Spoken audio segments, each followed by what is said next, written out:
Moses, following the directions of God and a great faith, walked into Pharaoh's palace and demanded their freedom.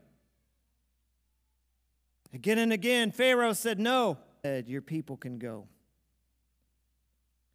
So 1 million people packed their bags, grabbed their camels, took their tents, took their sheep, because they were shepherding people homes.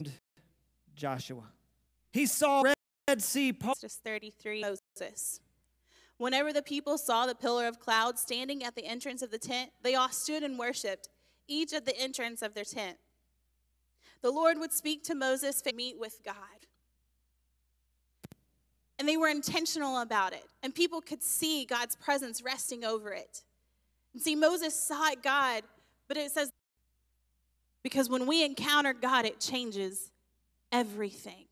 Joshua's life looked different from Moses's because of the type of encounters that he had with God.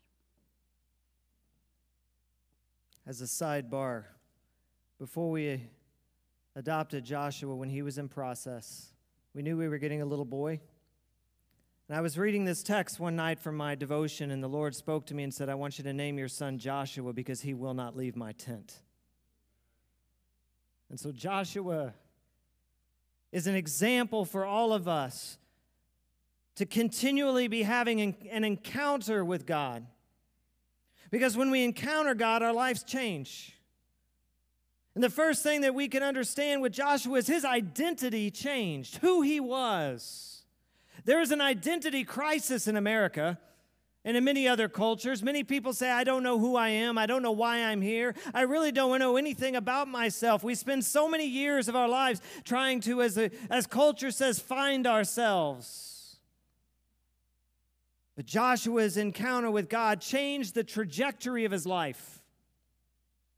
It changed his outlook about God, and it changed his outlook about himself. Many of you here today are wondering where you fit into this world.